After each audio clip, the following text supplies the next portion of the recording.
Sejam bem-vindos às Histórias que Encantam.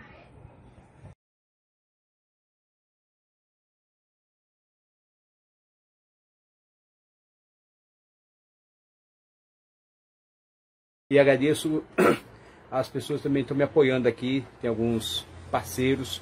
Mestre Serginho da Maré, de Ubatuba, Professor Montanha de Jundiaí e o Rabo de Arraia com o Mestre Wellington. Eles estão apoiando o canal também agora, está dando aquela força que eu estava precisando. E agora sim, vai dar para ter manutenção maravilhosa no canal e as lives vão continuar, tá ok?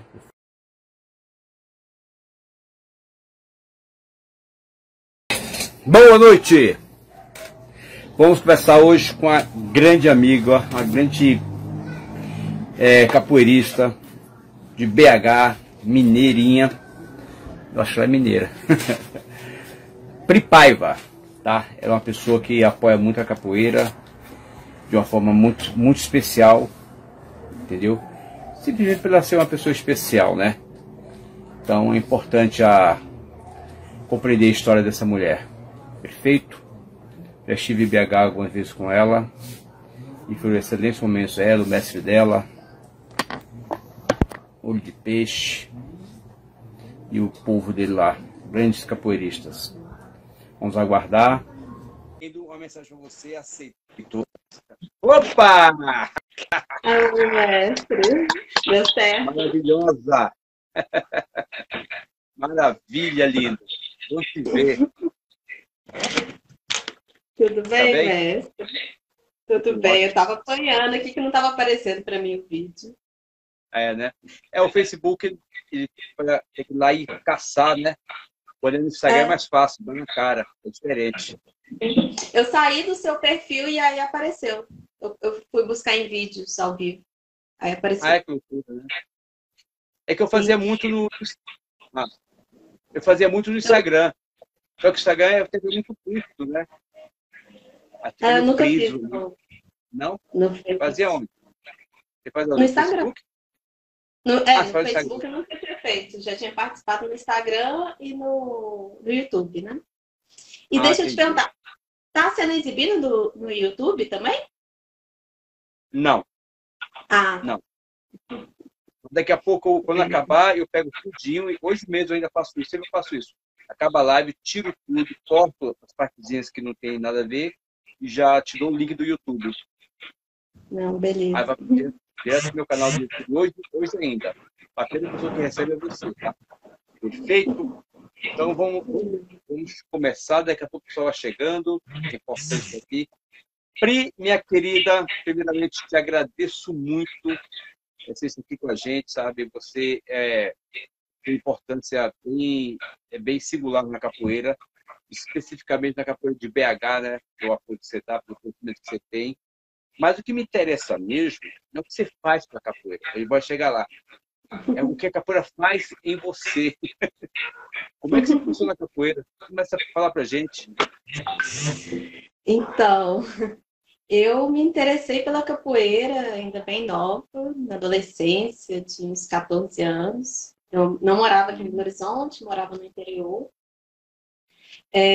Vou dizer que eu fui bem influenciada pelo Jorge Amado, assim, que eu era leitora do Jorge Amado. Sim. Literatura? Eu era leitora dele. Olha só que interessante. Eu lia muito Jorge Amado. E aí, nos livros dele sempre tem a capoeira, né? Então, de fato, eu não tinha contato com a capoeira quando eu me interessei pela capoeira. Já tinha visto uma vez ou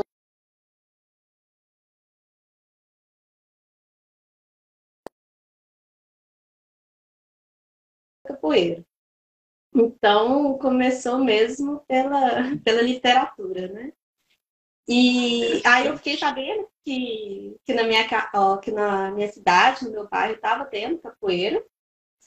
Era até o Grupo Quilombo do Queimado, o Mestre Merrinho. E aí eu quis ir lá, fui lá, conversei e tal, mas meu pai não deixou eu fazer capoeira. E assisti com ele muito tempo, mas ele tinha preconceito, bastante preconceito com a capoeira. Então, quando eu vim morar aqui em Belo Horizonte, que eu entrei na capoeira. Assim, anos depois, 4, 5 anos depois, que eu fui fazer capoeira. E já comecei com peixe. Começo boca de peixe, que não era mestre na época. Comecei com ele, fiz escondido do meu pai, eu fiz capoeira escondido durante vários anos. E assim, foi isso. Assim, eu comecei pelo lado cultural mesmo, e que eu sou apaixonada até hoje, né? Da capoeira, que é muito forte. O lado cultural, o lado afro. Então, foi isso que me instigou. Assim. A primeira pessoa que fala para mim que começou sendo estimulada pela leitura, porque o mestre Pinati, ele estudou sobre capoeira, ele foi específico, né? O seu caso não foi específico, você está fazendo uma leitura aleatória e capoeira. Como é que a palavra capoeira, o Jorge Amado, ele é mestre em descrição, né? Ele descreve muito bem uma cena, então se você lê Jorge Amado, você consegue ver a cena aparecer na sua cabeça, ou no terreiro, ou na rua, na roda, isso é interessante. Mas isso aí tem que ter muita sensibilidade. Não é qualquer pessoa que lê, projeta a imagem. Mas, além da capoeira, ele se tornou o meu escritor favorito. E a minha cidade favorita é Salvador. E assim, eu fui conhecer Salvador só em 2010. Mas já era encantada com Salvador por causa mesmo da paixão dele, da forma como ele descreve, né?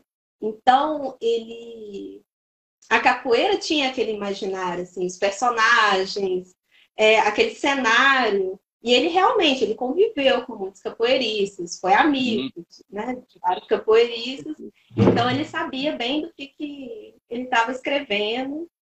E hoje, ano passado, na pandemia, eu até aproveitei e reli vários dos livros.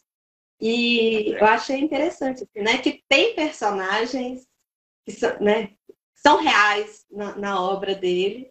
E quando eu li pela primeira vez, eu nem sabia disso, né? Ele fala Besouro, Camafeu de Oxóssi, tem diversos, até Mestre Pastinha aparece nos livros dele, Samuel, Querido de Deus. Então, eu li sobre esses personagens sem nem conhecer eles realmente através da capoeira, né? Dessas pessoas que são reais e já estavam no meu imaginário, de outra forma. E tem a capacidade de pegar... A minha voz está boa aí? A minha voz está boa? Tá boa. E tem a capacidade de pegar a cena, transcrever para a literatura e você conseguir ver a cena quase na sua originalidade, né? Fantástico. Isso. Você acha que todo capoeirista deveria ler Jorge Amado? Acho. Eu sou suspeita para falar, né? Mas eu acho que sim. Porque... Eu adoro Tenda dos Milagres. Adoro. Eu também adoro Tenda dos Milagres. E no filme, inclusive, aparece Mestre Pastinha, né? Exatamente, tem isso também.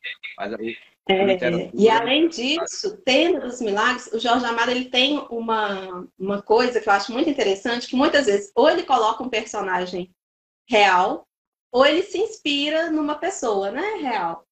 E no Tenda dos Milagres tem eu não lembro como é que chama, se era Pedrito Gordo, que é o delegado que perseguia os capoeiras e o candomblé. E era capoeira também. Sim. E bom de bastão. Dos Milagres, né?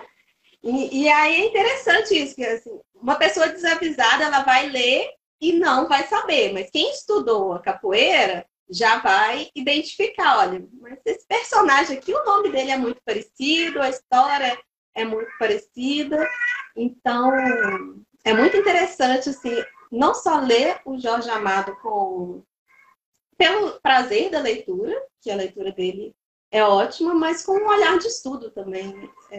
Dá para fazer essa leitura. Eu acho que ajuda a enriquecer muito o imaginário do capoeirista, né? Sim. Isso é importante. E por incrível que pareça, sabe o que me ajudou muito, me deu muito apoio, porque na minha época, quando eu comecei a ler, e muito novo também, não tinha Jorge Amado. Tinha, claro, eu não tinha acesso. E eu lia Odisseia, Khalil Gibran, entendeu? Também são roteiros bem interessantes, que não tem nada a ver com a nossa cultura, mas tem a ver com vidas de dúvidas, né? E acabou me ajudando muito. Se você for ver meu primeiro livro, se você for ver nas entrelinhas, tem muita coisa dessa cultura lá. Algumas, como é que eu posso falar? Alguns coloridos só, algumas pontuações. Mas a essência é de capoeira e brasileiro, né? Com certeza. Mas é importante isso aí, que interessante. Mas como é que você, uma menininha, entendeu? Frágil, qualquer mulher para mim é frágil, né? Eu falo assim, de uma forma delicada, de uma forma carinhosa, porque a mulher tem um poder absurdo, né? Mas eu falo, uma menina frágil se esconde do papai para poder fazer capoeira. Eu fiz isso, eu era moleque, né? Era homem. Uma menina, entendeu? Pele branquinha. Porra. Olha, e não é preconceito não, porque foi de uma época, você pode fechar de uma época, é verdade. Eu acho que hoje em dia não mas tem essa questão, né, de cor, de não tive. força para fazer capoeira, né? E a questão do meu pai, eu acho que eu sempre fui uma pessoa de muita postura, assim, né? Eu quero uma coisa, eu tenho a determinação, tanto que eu esperei muitos anos para fazer capoeira, né? Meu interesse começou com 13, 14 anos e eu só fui fazer capoeira com 18 anos, depois de várias negativas do meu pai.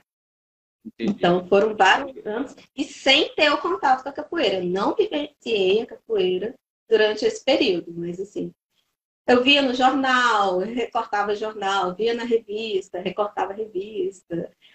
Outro dia eu achei aqui Capricho. Aí eu achei na Capricho, assim, que eu tenho guardada, de quando eu tinha 14 anos de idade. Tem o mestre Aberrê, que na época era professor. Eu achei super engraçado. Assim. Ele lá com a turma da capoeira na Capricho. Então, assim, eu guardei esse material porque era realmente assim, eu já tinha colocado, talvez até porque tenha sido proibida, né? Então me instigou mais ainda a fazer capoeira. Porque tem essa questão, né? O Jorge Amado também, ele falava do que era tabu. Então, o que ele escrevia, e até por isso muita gente, né, durante muitos anos não tinha acesso ao que ele escrevia, ele já foi proibido, os livros dele já foram queimados na fogueira. Então, ele escrevia o que era tabu, o que era proibido, os temas que não se deveriam falar, então era do negro, do pobre. E a capoeira, né, as culturas populares estavam nisso. Então, quando eu li Jorge Amado, já foi isso que também me instigou. E aí eu vi esse preconceito dentro da minha própria casa, né? O meu pai me proibindo de fazer com vários preconceitos com a capoeira. Então, você se sentiu aquilo já, então, é isso mesmo que eu tenho que fazer. Né? Não é que se para ele está errado, se o preconceito é tão grande, é isso mesmo que eu tenho que fazer. Fantástico. E estou aí até hoje. É porque a literatura de Jorge Amado é literatura de resistência, né? Ele impôs a cultura do momento que era proibido totalmente. E, além da proibição, tinha muito preconceito. Imagina. Entendeu? E ele, com o nome de know-how...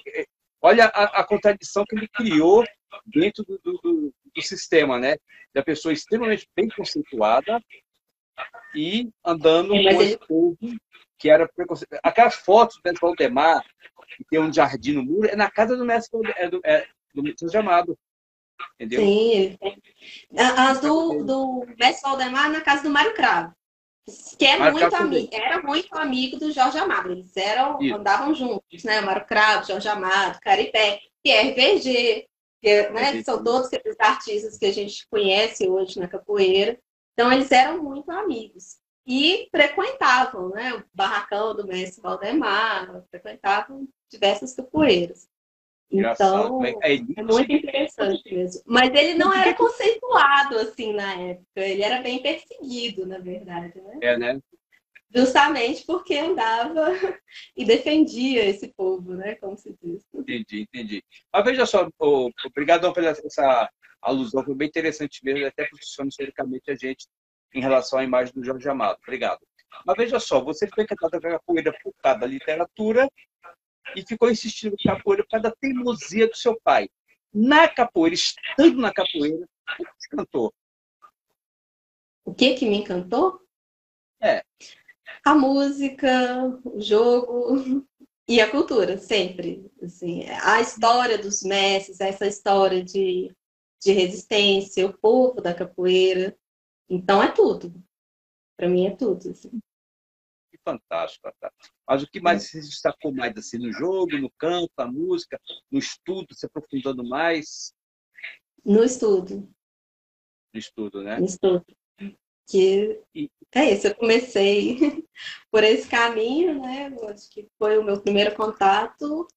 E aí eu sempre quero, é claro que também conhecendo, de conhecer os mestres, de ouvir os mestres e tal, mas também sempre procurando estudar, ler, assistir os documentários, aproveitei bem as lives também, agora na pandemia. Então, acho que tudo que chega de informação até mim, eu quero aproveitar, conhecer mais um pouco. exatamente. E quando a gente escuta um mestre antigo, a gente faz a leitura, né? Porque a oralidade vai dando elementos, e isso enriquece muito. Eu aprendi muita coisa escutando os mestres falando. Eu tive muita sorte da capoeira, muita sorte, porque eu andei assim com uma rapaziada bem antiga, né? Sou do mestre Bimba, que estava em Brasília lá, então, cara, eu não sabia, não tinha noção.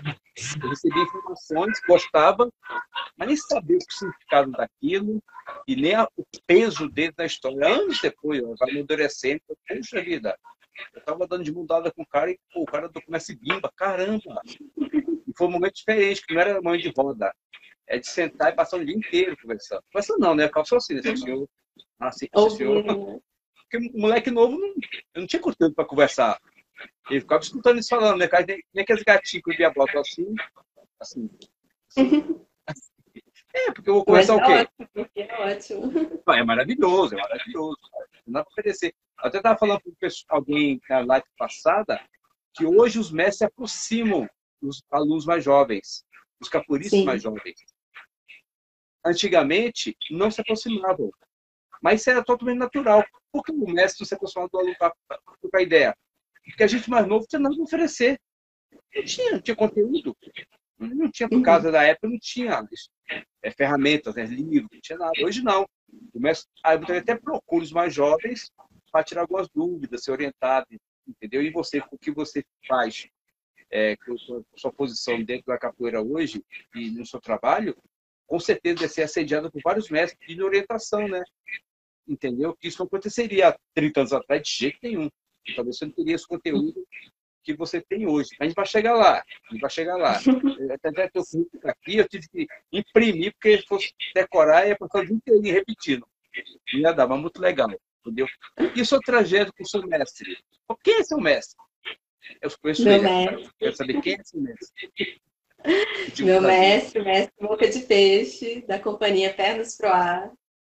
E eu comecei justamente quando ele estava saindo, né, do grupo antigo dele e formando a companhia.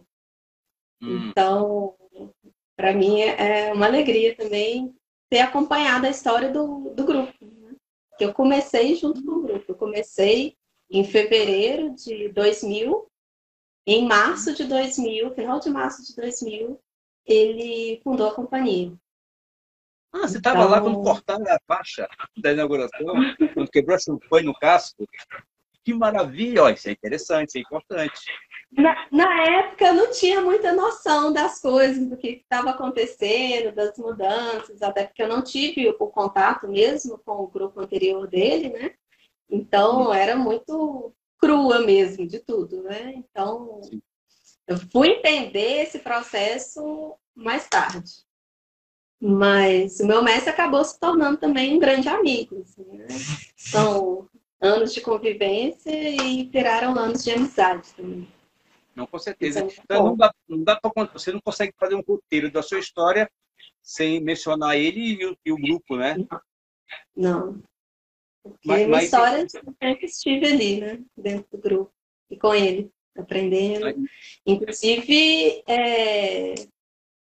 o que eu faço hoje dentro da capoeira, eu comecei dentro do grupo, né? Comecei com ele me deu essa abertura dentro do grupo, eu ainda era nova. Então, meu trabalho da capoeira também tá ligado a ele, né? comecei dentro do grupo. Que fantástico, que fantástico. Eu tive o prazer de... Vocês me levaram aí para dar aquele curso uma vez. Eu já tinha eu tinha tido o prazer de conhecer você antes, bem antes disso. E Foi em São conheci Paulo. ele também, né? É em São Paulo. E ele é um cara muito arreguito, né? Muito treinador, muito... Eu gostei da coisa dele, da vontade dele, né? Eu acho muito interessante. E a capoeira precisa, né, de pessoas que trabalham a parte técnica, a parte externa, e pessoas que procuram também essa parte administrativa de organizar a capoeira. Porque quando você delega uma função, você fica livre para administrar o grupo. Porque eu já fui assim, já fui treinador, dando aula, administrando o grupo, organizando coisas, escrevendo, a explodir. Eu, para. Aí eu falei, não, porque não dá. É humanamente impossível. Quem faz isso vai se encontrar com fracasso, com a impotência, com a incapacidade. E eu tanto é que até minha saúde foi afetada na época. Eu tinha 40 anos de idade e fui para o hospital. Entendeu? Mal, muito mal. A aluna até que me levou. Aí depois esse dia, opa, aí depois de tanta porrada, eu comecei a ser inteligente. Você faz isso, você faz aquilo, você faz aquilo. E eu vou treinar e dar aula, mesmo. Vocês façam. A gente vê quem é quem, né? Entendeu? Mas o seu protagonismo porque você foi no seu grupo, você foi. Em BH, eu não conheço a história do BH, né? Eu vejo muito movimento político dentro da capoeira, assim, política social. Uhum. Não gosto muito de partidária, não, porque não me importa. Eu nunca me importa, não quero ter esse assunto, muito. Mas a política social do capoeirista, para conseguir fomento, conseguir se expandir. Teve um grupo, né? Teve o Aldo Branca faz isso, o Vitor também faz isso, é importante. Isso traz vantagens efetivas para o grupo, não traz? Isso traz vantagens para o coletivo, né? Aqui, por exemplo, em Minas, eu acho que foi o primeiro, acho não, foi, de fato, o estado a começar com as ações de salvaguarda. Eu acho até que você chegou a participar do Pro Capoeira. Sim, sim. Então, o Pro Capoeira foi em 2010 e as ações nos estados só começaram em 2012. Que antes estava centralizado no Ministério da Cultura e depois foi descentralizado para o IPHAN e as regionais do IPHAN nos estados. Mas aqui começou em 2011, que começou com os mestres de Belo Horizonte e região tinham solicitado ao IPHAN um apoio na organização das reuniões para se formar como um conselho, como um coletivo. Então, começou em 2011. Então, quando 2012 veio essa orientação do Ministério da Cultura para a descentralização das ações nos estados, que até então só tinha acontecido, né, Rio de Janeiro, Brasília e qual foi? Pernambuco, né? Bahia também começou, mas Bahia foi depois Bahia, né? Bahia não teve, tanto que teve até uma reivindicação muito grande do pessoal da Bahia, porque que não foi lá. Foi em Recife, não foi na Bahia. E aí, eu já iniciei a participar dessa época. O Peixe, ele estava já em 2011, junto com esses mestres. E em 2012, começou as ações no IPHAN, tanto da salvaguarda quanto com os mestres, e eu participei das duas instâncias, assim, tanto para a salvaguarda com o IPHAN, tanto com os mestres. E isso, na verdade, é uma busca. A gente fala muito de salvaguarda, mas as pessoas não entendem, né, o que é salvaguarda. A salvaguarda é um bem que foi registrado, a capoeira. Algumas pessoas falam tombada. A capoeira não foi tombada. Ela é um bem imaterial, né? Ela não é um prédio. A gente fala que é um bem vivo. Então, ela é registrada em um dos livros do IPHAN. São 4 livros, que é o de saberes, de expressões. E aí, a capoeira está dentro dos saberes, que é o ofício do mestre, e da manifestação, que é a roda de capoeira. Ela é registrada 2 vezes. E a salvaguarda é a forma de proteção, que é buscar a política para proteger isso. Então, são a construção de políticas públicas. A gente fala no plano de salvaguarda, são a construção de políticas públicas. Então, desde essa época, a gente está aqui no diálogo, tanto com as secretarias de educação, com a secretaria de cultura. Hoje mesmo a gente teve uma reunião com o secretário de cultura do estado, junto com o IEPA, que é o órgão de patrimônio estadual, mais o IFAM. Então, a gente está constantemente nessas reuniões, nesse diálogo com o poder público, buscando políticas para a capoeira. E mudou, porque os editais, por exemplo, da cultura já contemplam mais a capoeira, já foram facilitados. A gente teve, por exemplo, ano passado, que teve a Aldir Blanc, teve um edital específico aqui em Minas para as culturas populares, foram 27 editais. E aí, um desses editais era para as culturas populares e um dos incisos era para capoeira. Então, a gente também orientou os capoeiristas a como acessar esse edital. Então, é um trabalho que muitas vezes as pessoas não percebem, porque é um trabalho de longo prazo, mas ele tem uma influência direta nas políticas públicas. E uma coisa que as pessoas não entendem, que é a diferença de que está ali um prefeito ou está ali um governador e vai mudar e vai acabar aquela política. A gente procura por políticas contínuas, né? E por isso esse diálogo ele tem que se manter e a política ser realmente construída, né? Para não ser alterada, embora haja alterações, que é o que aconteceu nesse governo atual, que acabou com muita coisa que foi construída durante muitos anos pela participação popular. Acho que essa palavra é importante, a participação popular, que os capoeiristas muitas vezes eles reclamam que não tem recurso à capoeira, que a capoeira não é reconhecida, mas eles não vão em nenhuma reunião para poder acompanhar isso, né? Ou no mínimo procura saber como que está o andamento das coisas. E participação popular é uma coisa que a gente pode participar em todas as instâncias, assim, não só na cultura, como na saúde, na educação, na política urbana. Como cidadão, nós podemos participar de diversas formas, né? Não só votando. Eu vejo muitas vezes os capoeiristas falando: vamos eleger um candidato. O melhor caminho é a gente mesmo participar e a gente mesmo procurar essas políticas. Sim, seria o ideal. Mas me dá eu precisava de um diagnóstico seu, entendeu? Talvez, para esse processo ser concluído, talvez tenha muita crítica pelos bastidores da capoeira. Até as compreensões de todos chegarem no denominador comum e chegarem lá. Isso não aconteceu em São Paulo. Eu passei do processo aqui. Cada reunião era um campo de batalha. Entendeu? Isso até como uma crítica, até tomar todos os capoeiristas estavam lá, escutem, né?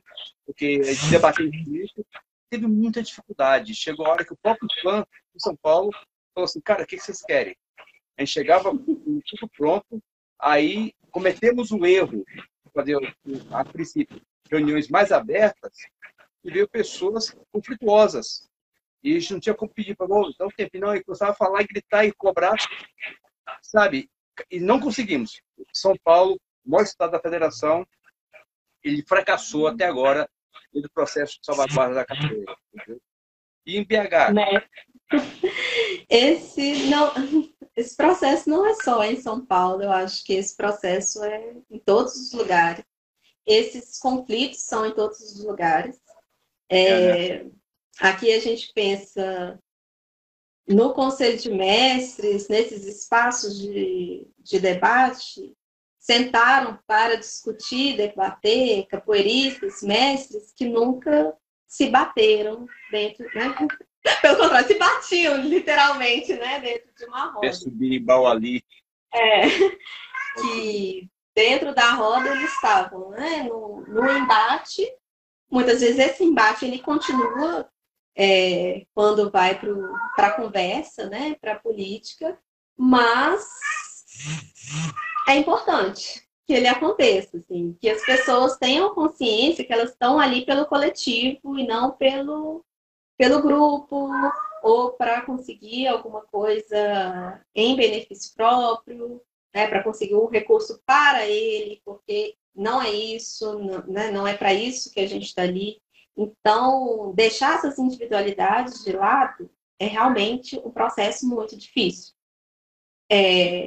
Dentro desse processo aqui em Minas, que a gente já está aqui completando 10 anos, muita gente se afastou, muita gente discorda, fala mal, mas muita gente está ali desde o princípio, participando de todas as reuniões, de todas as instâncias que surgem e batalhando por isso, assim.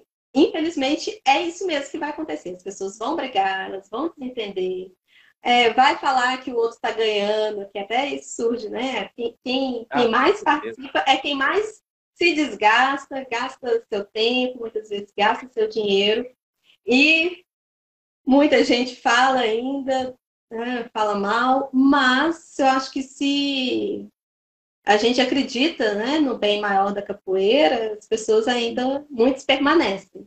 E eu acho que aqui em Minas aconteceu isso. Tem muita gente permanecendo e muita gente ainda chegando para somar. É difícil, é complicado, mas é o processo. Então, na essência, para ajudar o coletivo, não precisa ter o coletivo unido, né? Precisa do coletivo, mas esse coletivo ele não vai estar em consenso. Não 100% do coletivo. O processo andar. O processo andar, infelizmente não, porque... Mas toda política acontece assim, né? Se for pensar, a gente elege representantes que muitas vezes não foi eu que elegi, né? O atual que está aí não fui eu que elegi. Assim, então, exatamente. a política ela vai acontecer. Você tem a gente vai. ali, ela vai acontecer.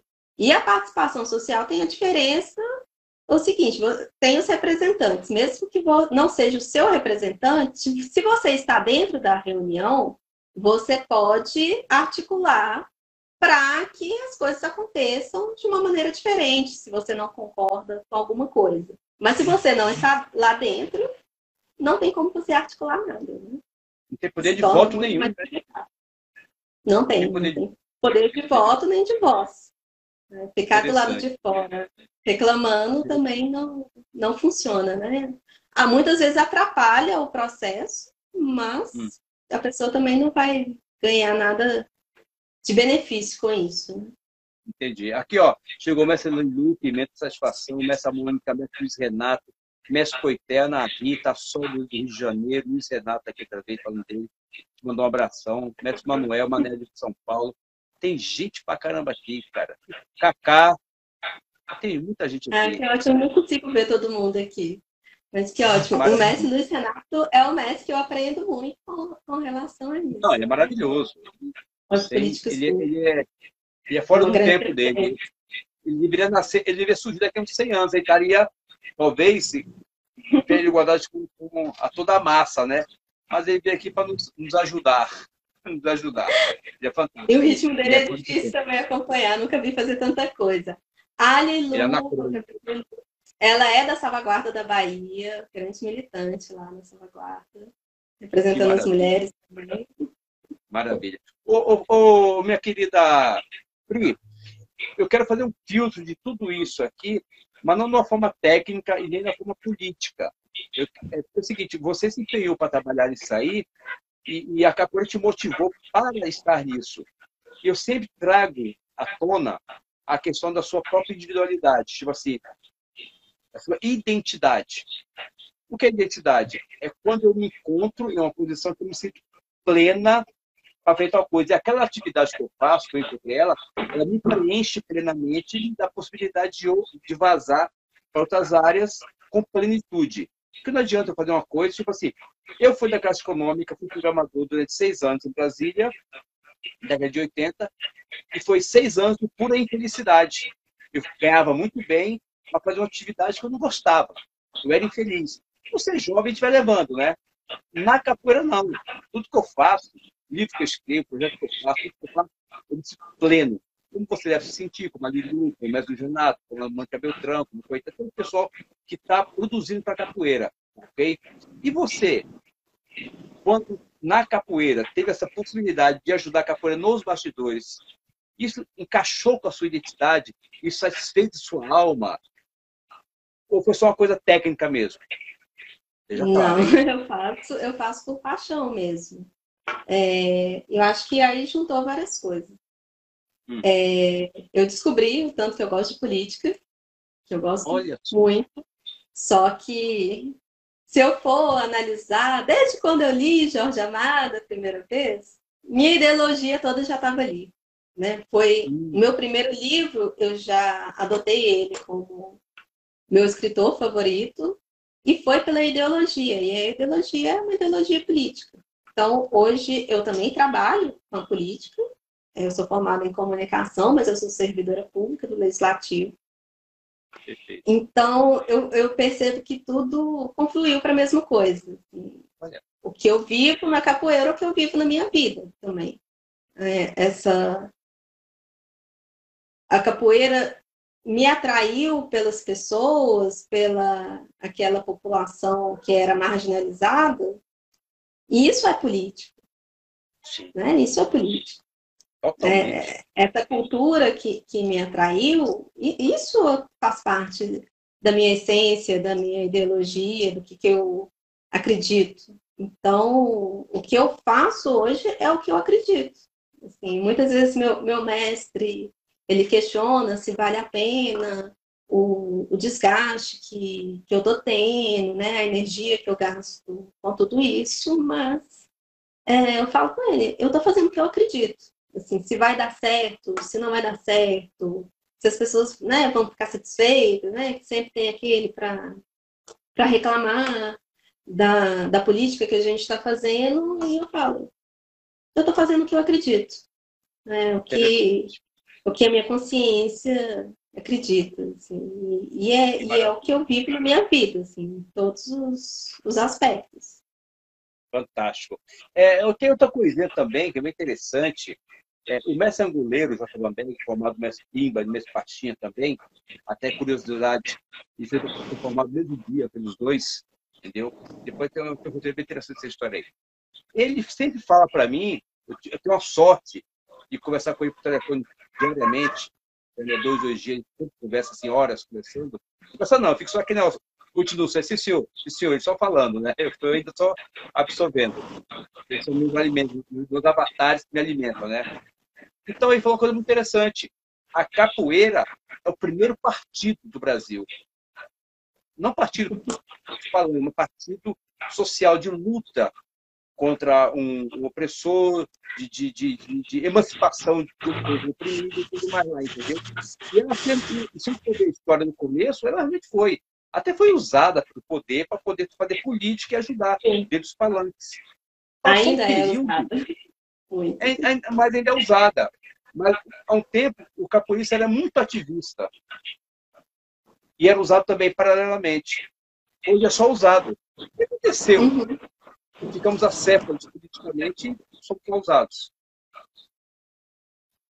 Eu acho que talvez as pessoas tenham se afastado do que é dessa essência da capoeira de resistência, né? Porque hoje a gente vê muitos capoeiristas, inclusive, preconceituosos, opressores. Né? A gente vê esse sistema de grupo, como funciona hoje, né? Muitas vezes é opressor, é autoritário. Exato. Então, eu acho que muito se perdeu e muito se confundiu quando a capoeira foi se institucionalizou, né? Veio o sistema de graduação, veio o sistema de grupo, veio essa ideia, né, mais esportivizada e mais capitalista da capoeira. Sim. Porque é isso, assim, a questão do grupo, do autoritarismo do grupo, muitas vezes está no número de alunos. Exato. Né? a graduação está no que o mestre está ganhando também financeiramente em cima daquela graduação. É quantidade de E retorno. eu acho que muitas vezes, não estou dizendo que a institucionalização da capoeira está errada, não, pelo contrário, eu acho que ela foi maravilhosa. Eu acho que os grupos, né, é uma forma de organizar, a hierarquia, a graduação é uma forma de organização, só não se pode perder essa essência. E eu acho que muitas vezes se vai para um lado capitalista e se perde essa essência.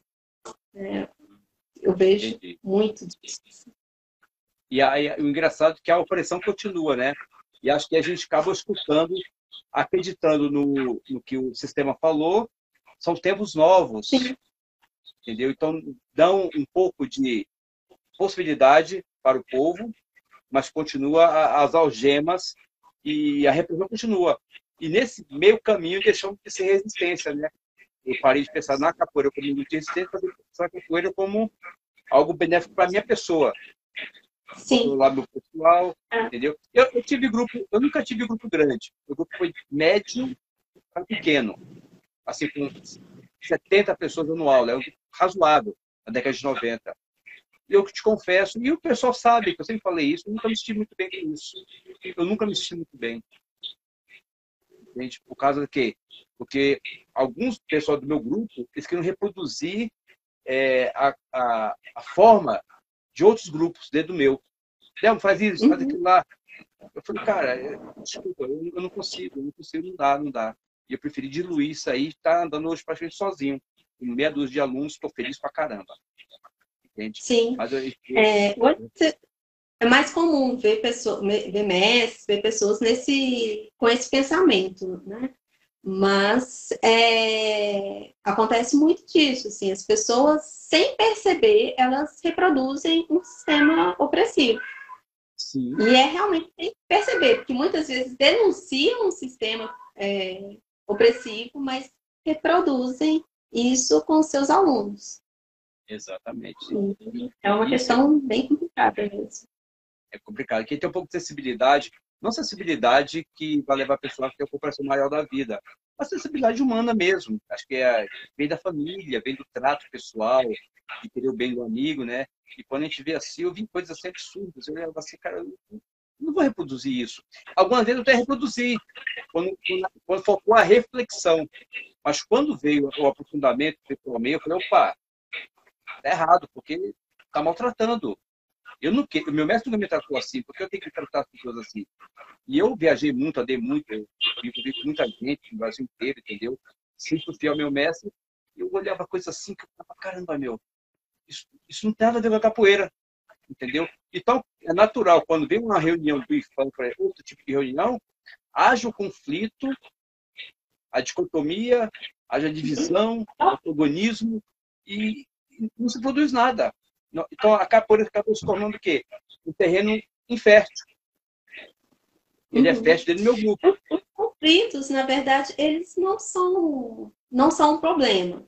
Porque também eu acho que seria muito pobre todo mundo chegar lá e pensar da mesma forma e concordar. A identidade é burra, né? A diversidade ela é importante, a diversidade de pensamentos. A questão é que o conflito precisa existir, mas depois as pessoas precisam buscar dentro daquele conflito o que é possível fazer para caminhar junto, para tirar ali uma proposta, para tirar encaminhamentos. Pensar que tem que abrir mão, muitas vezes, né, das opiniões, das individualidades, para pensar no coletivo. Então, o conflito em si, ele não é ruim. O conflito, ele é importante. Só que o que vem depois do conflito que é a questão. Que é isso, que muita gente se afasta, não aceita, não é capaz dessa negociação que a gente diz, né, que a capoeira não tem uma negociação ali dentro do jogo. Nesse jogo político, muitas vezes as pessoas não estão dispostas a negociar, a ceder. Exatamente. Agora, você, veja só, se você não tivesse essa paixão pela política, você não teria subsídios para se manter nesse conflito todo, né? Essa luta de fazer que as pessoas compreendessem. Então, falta pouca polícia. Desculpa, falhou a pessoa. Se eu não tivesse o quê, né? Você tem esse gosto pela política. E isso aí te dá subsídios para você continuar esse tipo de trabalho. Se você não tivesse esse amor pela política, essa afinidade com ela, seria muito mais difícil esse trabalho, correto? Provavelmente, porque como eu já estou muito tempo, né, desde 2011, esse processo, e o desgaste é grande, provavelmente eu já teria me afastado. Porque é isso, assim, eu não sou um mestre de capoeira, vamos dizer assim, a responsabilidade não é minha, então provavelmente eu teria me afastado se eu não tivesse esse amor, assim, pela política e do fazer político, né? Que na verdade não é tanto a política, mas o resultado da política, de você poder trazer um benefício para a coletividade, uma luta pela coletividade. Eu enxergo a política. Enquanto as pessoas veem na palavra política, porque assim, é muito comum você ver as pessoas falando assim, eu não gosto de política, eu não me interesso por política. Então você não se interessa pela sua vida, porque tudo na vida é política.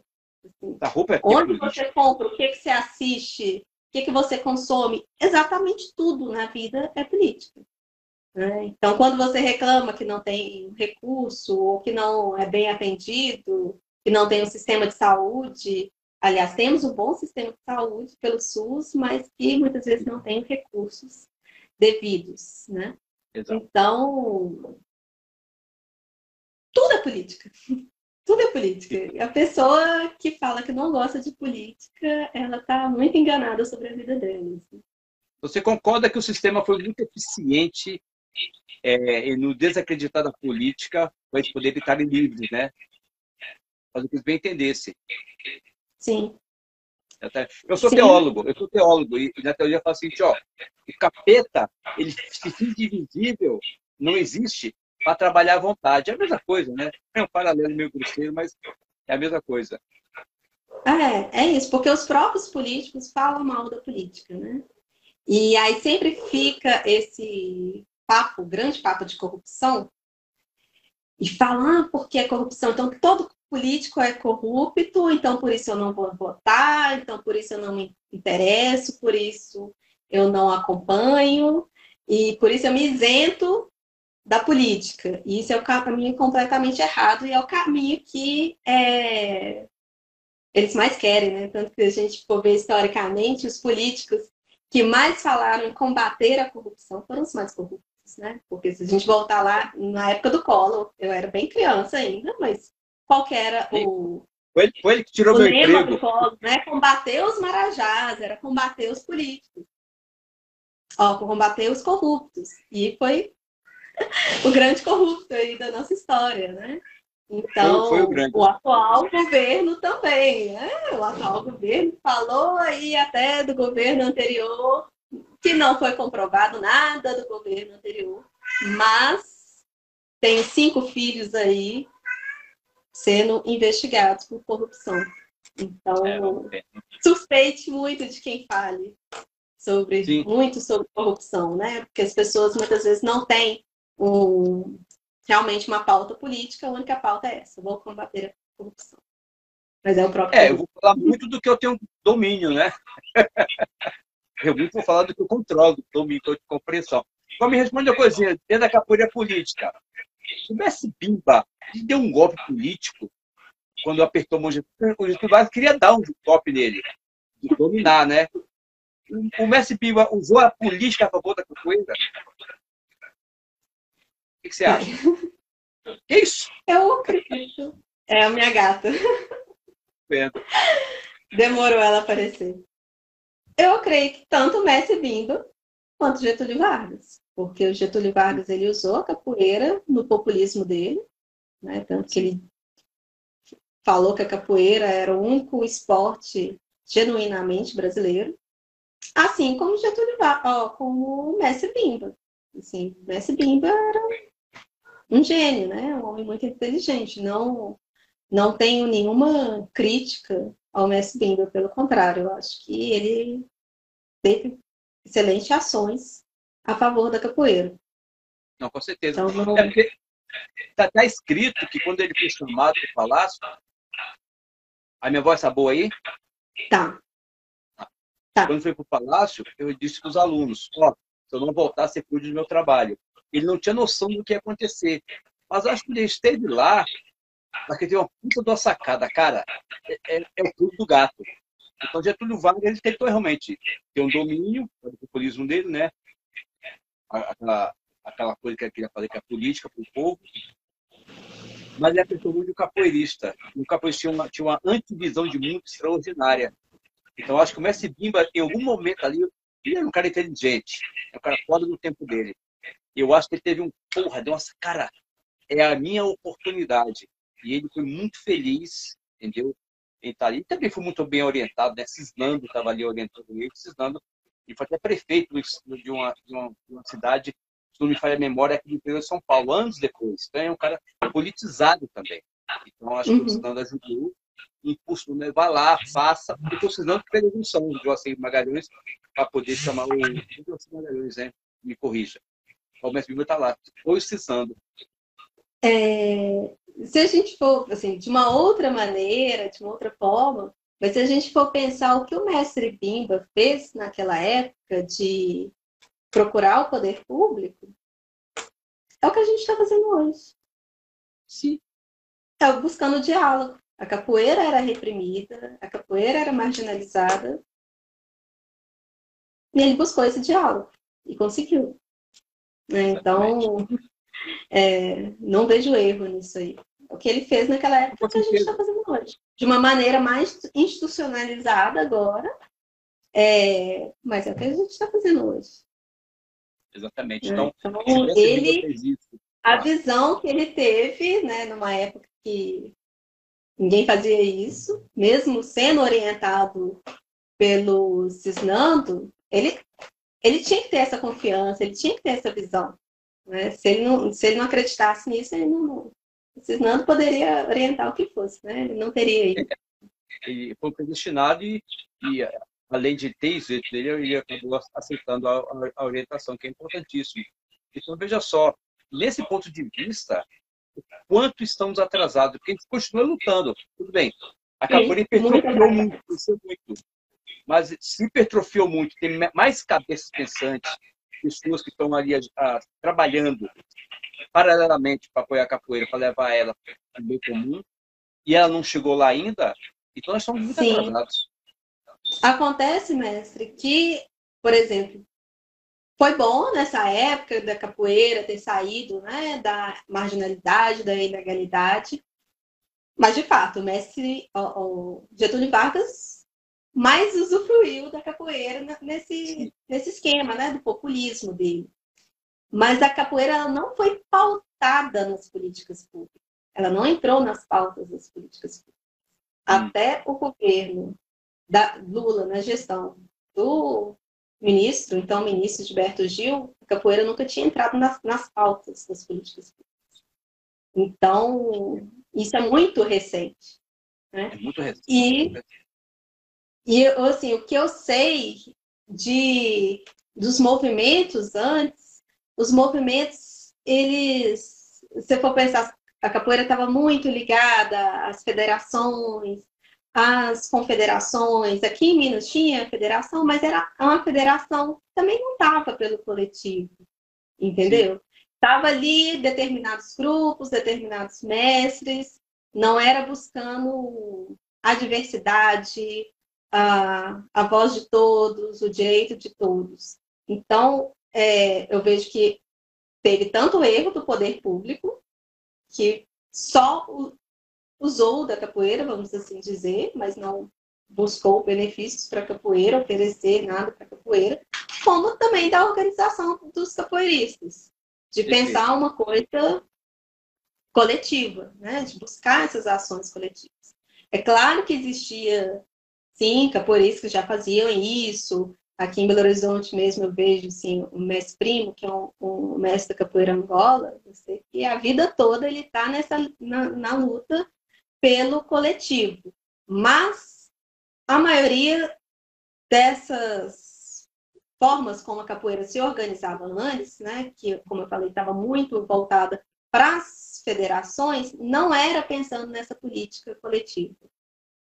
Né? Pensava muito numa forma de organização, numa forma de controle, mas pouco em políticas públicas. Eu não sei se eu Entendi. consegui ser... Assim, que eu vejo Não, muito não, é, aquela ideia assim, vamos controlar o mestre que está formando, fulano, tá... assim, pensar na capoeira nessa organização, em vez de pensar na capoeira na organização política mesmo, dela dentro da sociedade, não só é. também centrada em si mesma. Mas é o que a gente vive. Eu tive a honra de, quando eu cheguei em São Paulo, alguns anos depois, o mestre Pinati voltou a dar aula perto onde eu morava, entendeu? E eu imediatamente fui atrás dele lá e ando com ele já há 30 anos, graças a Deus. E ele era um ativista, assim, pelo coletivo da capoeira. Ele criou um slogan interessante, eu até pedi para ajudar, pedi direitinho, que ele queria trazer de volta essa ideia. Eu estava com 70 anos de idade na época, né? 70 anos.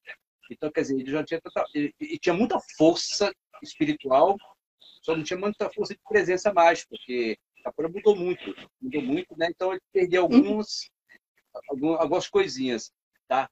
E ele falou o seguinte: Adelmo, o capoeirista precisa de uma união psicológica da classe. Não tem que juntar um com o outro, tem que todo mundo pensar no bem comum.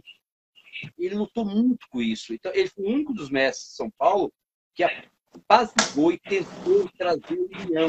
Ele lutou muito, eu participei com ele. Teve até uns momentos engraçados que eu e ele fomos. Ele foi convidado para uma reunião da federação e me chamou e eu fui com ele. Chegando lá, tinha mais de 30 mestres. A pessoa que estava administrando a reunião, que não é capoeirista, mas estava já na presidência lá, perguntou: quem é você? Eu sou Adelmo Lima, eu conheço Pinati. Você não foi convidado. Peraí, que não é uma reunião pública? É uma reunião pública, você não foi convidado. Então você se retirar. Tudo bem, ele vai sair, eu saio com ele. Aí aconteceu mais 2 vezes isso, né? Aí ele falou: Adelmo, nunca mais saio contigo, eu sou expulso também. É uma coisa engraçada. Mas você vê que, na verdade, não é uma reunião pública, é uma reunião de população. Como você falou, Sim. é um grupo querendo beneficiar aquele grupinho. E nem um grupo inteiro, porque o mestre quer beneficiar ele e o contramestre é só a pessoa mais próxima. O restante do grupo mesmo dele não é beneficiado. Então, quer dizer, acabou. O mestre Valdenor é amigo meu, assim, mora aqui de casa até. Ele me chama para a federação. De todas essas coisas que aconteceram, eu não me sinto estimulado a me filiar da federação. Eu tive lá algumas vezes, mas sabe, não é culpa dele. Se for culpa dele, também não sei, porque eu não conheço bem ele, entendeu? Respeito ele, claro. Eu não quero entrar nos detalhes, mas, tipo assim, eu não consigo me ver federado. Sim. Me salva, vai. E assim, às vezes as pessoas até têm a boa vontade, mas não conseguem ter mesmo essa visão, assim. Que nem você falou aí da união da capoeira. O que a gente mais vê é capoeirista falando mal do outro.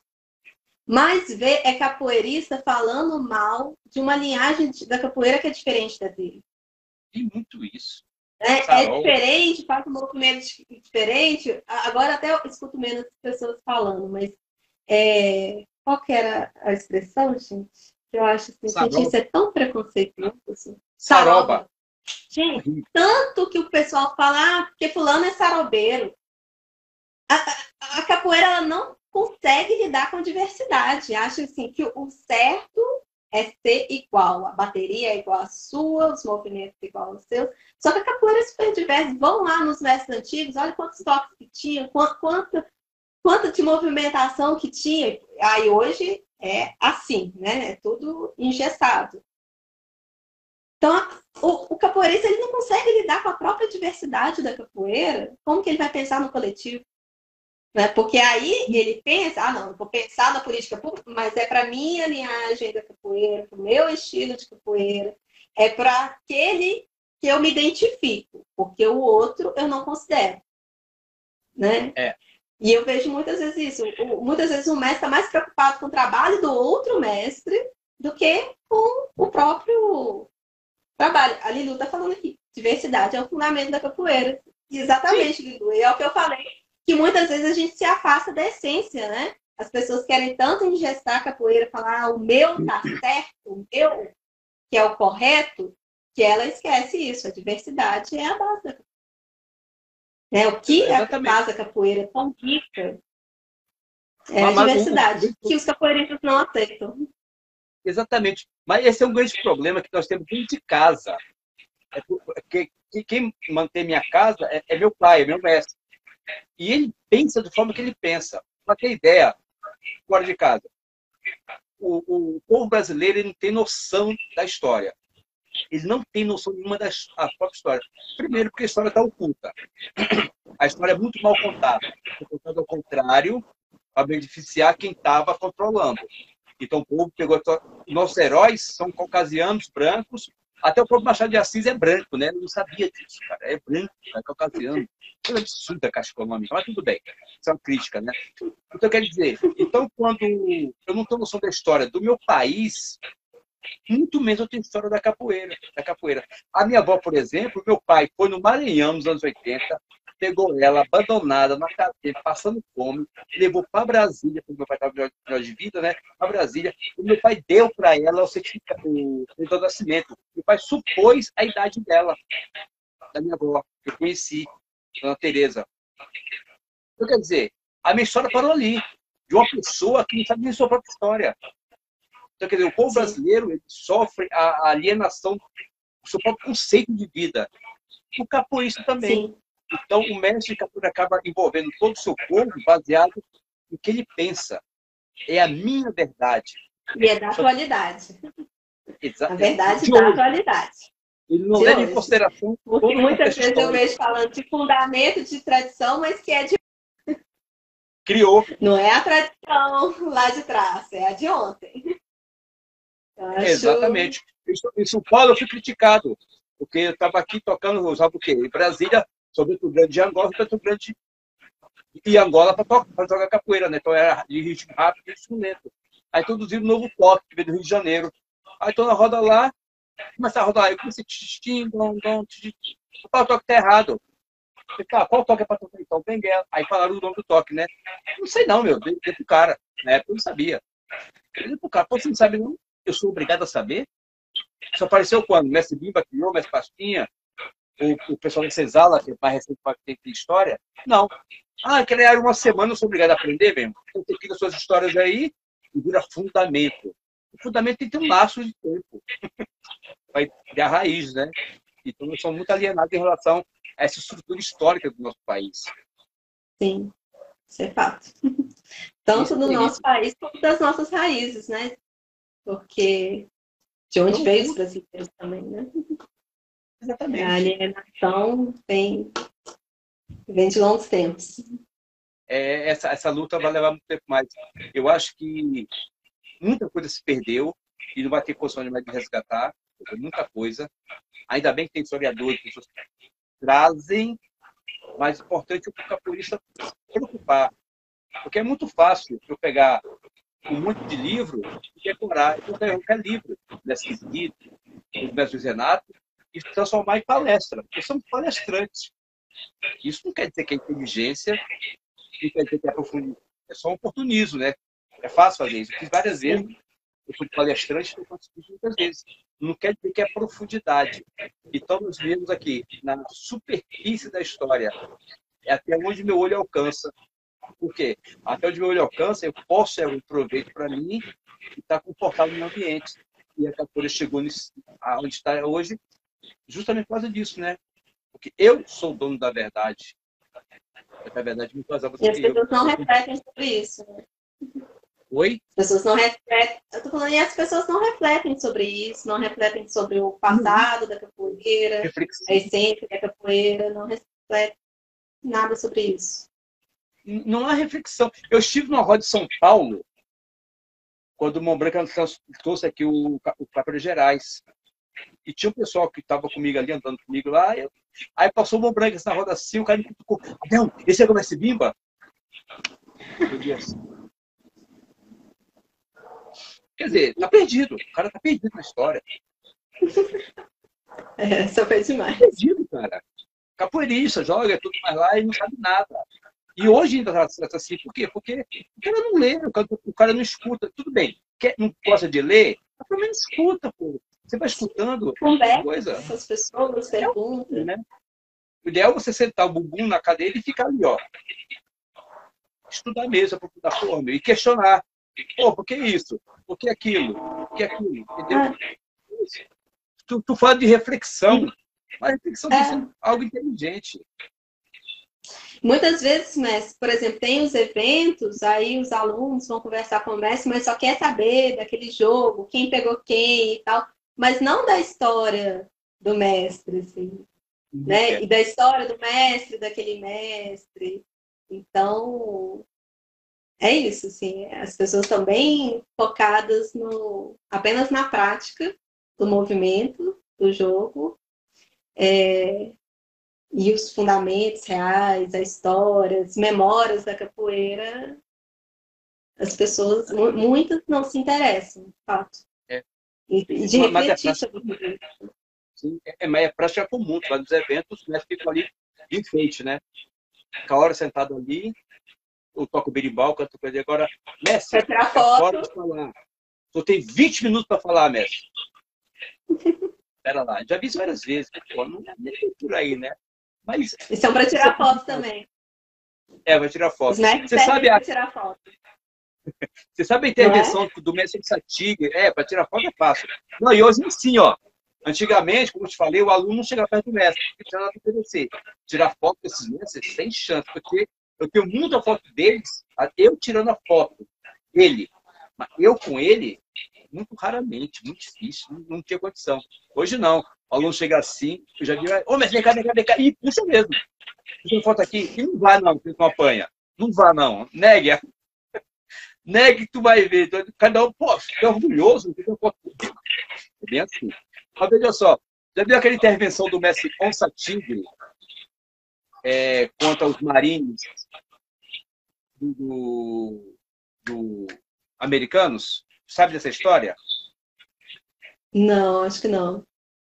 Que também tem a ver com política também, né? Porque política de emancipação do povo. E esse roteiro que me passou foi o mestre Cláudio Danadinho, de Brasília, arquiteto, e mestre do mestre Peixinho da Senzala. Ele que levou o Peixinho da Senzala com a ajuda da intervenção do mestre Tabosa. O Peixinho só entrou na Senzala, o mestre Tabosa interveio a pedido do mestre Cláudio Danadinho. Entendeu? Então é uma pessoa que tem peso na história da capoeira. E eu botei aqui nesse livro, que eu lancei agora há pouco. Entendeu? Capoeira 2000, tá? E eu comecei em 2070. O Satig estava com um primo, um amigo, sei lá, qualquer, com problemas familiares. Não sei se é falando de mulher, coisa assim, não sei exatamente. E estava da década de 1945 no Rio de Janeiro, na Bahia. Levou para dançar com as meninas, no segundo andar de um ambiente, e chegou os marinhos. Por que marinhos? Porque Getúlio Vargas era fã dos Estados Unidos, né? E assim deixou abertos os portos para os navios americanos ficarem à vontade. E a polícia fazia vista grossa. Então os caras humilhavam os homens, humilhavam as mulheres, a polícia fazia vista grossa. Então, quer dizer, estavam quase controlando a situação para poder fazer logo os americanos. Porque o contexto da época, né? Ainda é, mas naquela época tinha uma certa situação política. Aí o Satig, baixo, muito forte, ele é um pouquinho mais alto do que eu, sou um cara baixo, muito forte, andei muito com ele, eu vi o tamanho do homem. E ele dançando com a menina, e a banda era ao vivo. Aí chegaram lá os soldados americanos. Imagina o tamanho dos caras, né? O americano já é alto. Você soldado, então, é de 2 metros para cima.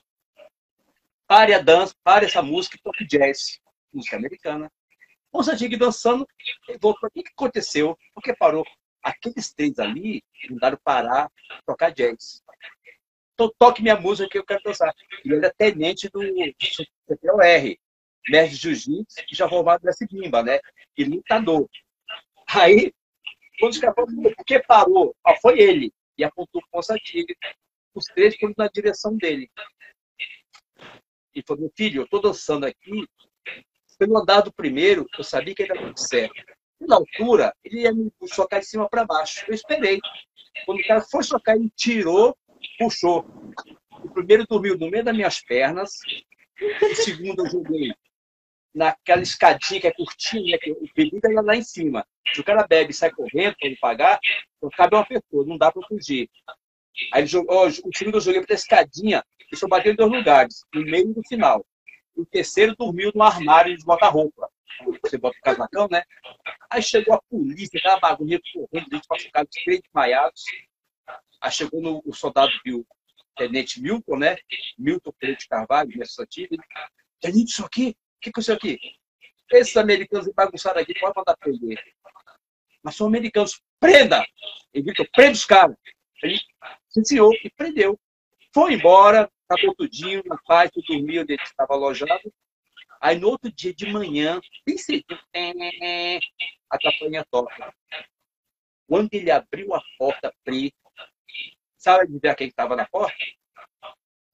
Você supõe que estava na porta? Messi Bimba. Um jornal da briga da noite anterior. Aí quando ele abriu a porta, Messi, o senhor? Aí ele assim, pegou o jornal. Ele alturona, né? Ele baixinho. Foi tu, né? Foi, Messi. Gostei. Apertou no prestativo. Estava no jornal. Herói anônimo lava a alma do povo brasileiro. Um capoeirista. Ele não só defendeu a sua honra, não. Ele defendeu politicamente o povo, ideologicamente o povo, entendeu? A gente perdeu isso. A gente abre a mão, a gente cede. O capoeira não pode ficar cedendo. A gente cedeu, a gente perdeu a alma. Acho que é isso que eu preciso falar. A gente perdeu um pouco da alma, do brilho de ser capoeirista.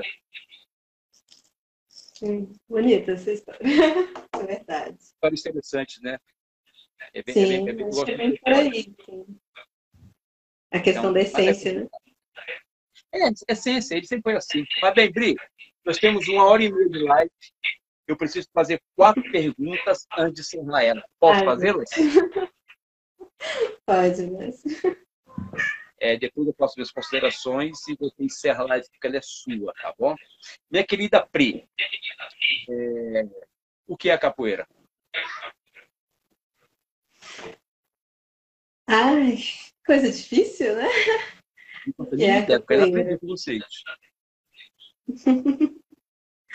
Poderia citar mais pastinha, né? Mas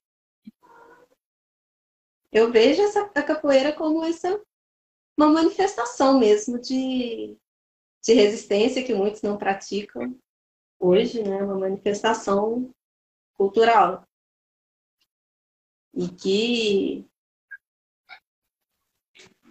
entra mesmo na alma de muita gente. Né? Porque eu acho que tem os capoeiristas, né? Os praticantes de capoeira e tem os capoeiristas. Aquela que entra na alma é dos capoeiristas. Né? Porque os praticantes, muitas vezes, eles param, ficam pelo caminho e, independente de você poder continuar nela fisicamente, de alguma forma você vai se envolver com a capoeira se ela está na alma mesmo. Então, eu acho que é por aí. Maravilha.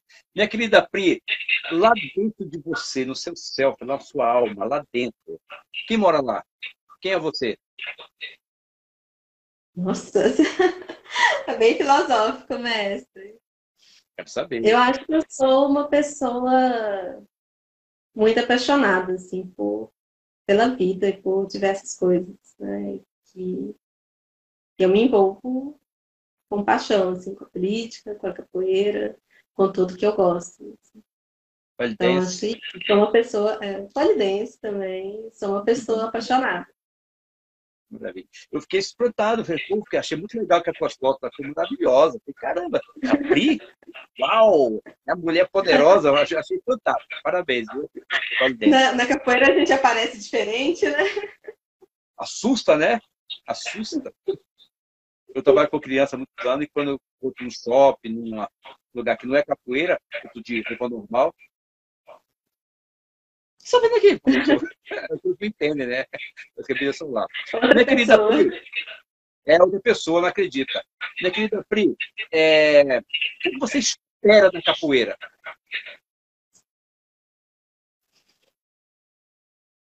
Mestre, eu não espero nada. Eu acho que o que eu esperava é o que eu estou vivendo, assim, de essa oportunidade de estar sempre aprendendo. Eu acho que essa é uma grande questão da capoeira. A capoeira é muito dinâmica. ela está sempre em movimento, como também ela é muito rica. Então, eu posso ouvir os mestres o resto da vida, eu posso ler livros o resto da vida e eu vou continuar sem saber sobre o universo da capoeira. Então, o que eu espero é isso mesmo, continuar aprendendo a cada dia, né? Eu acho que isso é uma coisa muito boa para o ser humano, né? Muita gente não gosta de aprender, mas eu acho que isso é o movimento da vida. Você está aprendendo, você está vivo. E a capoeira, ela oferece isso, assim, a oportunidade de você estar sempre aprendendo a cada dia. Pode ser um mestre antigo, você ainda vai estar aprendendo. Então, eu acho que é só isso que eu espero mesmo. Maravilha, maravilha. Nosso mestre está aí, o Dani Lopes está aí, ó. Uma honra. Gosto muito do senhor, viu? Obrigado. Minha querida Pri, o que você pode oferecer para a capoeira? Que eu posso oferecer para a capoeira? Eu acho que é o que eu tenho tentado oferecer. Assim, é a minha força de vontade, o meu trabalho, o conhecimento técnico que eu tenho, né, dentro das partes burocráticas, da política. E é isso. E o meu amor que eu tenho pela capoeira. É o que eu tenho para oferecer. Isso é muito bom. Minha querida Pia, é o seguinte, eu te conheci há algum tempo e eu descobri que você é uma mulher falsa. Sabe por quê? Você tem uma fragilidade, você demonstra fragilidade assim, tão delicada, mas quando ele vai te conhecer, você tem tanto poder, tem tanta força. Eu falei falsa de uma forma de uma brincadeira, é claro, né? Você mostra uma coisinha, mas por dentro é uma leoa. E tem ajudado bastante a capoeira e a capoeira. Fica na memória, é importante. Precisamos, quem dera, todo o estado do Brasil tivesse um Pri para nos ajudar. Querida, te agradeço do fundo do coração. A live é sua, termine como você quiser, tá? Mestre, eu só tenho a agradecer essa oportunidade dessa conversa e também seu carinho, assim, né? Desde quando a gente se conheceu em São Paulo. Eu já me encantei com o seu trabalho do Pastinha, foi comprar pão, que eu acho uma coisa, um diferencial na capoeira, né? É isso, assim, ensinar com o lúdico, ensinar de uma outra forma. Eu realmente fiquei encantada com aquilo e já fiquei, nossa, quero conhecer o mestre Adelmo, né? Quero conversar com o mestre Adelmo. Então, aquilo ali já mostrou uma outra visão. Então, é isso, mas só tenho mesmo a agradecer essa conversa, é sempre um prazer. Obrigado, minha querida.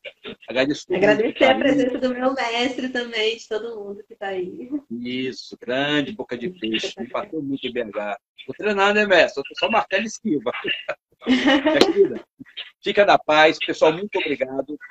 Um beijo no coração, minha querida. Obrigado pela honra de estar nos dando esse conhecimento que você tem em sua vida, ok? Obrigado. Toda minha. Um beijão.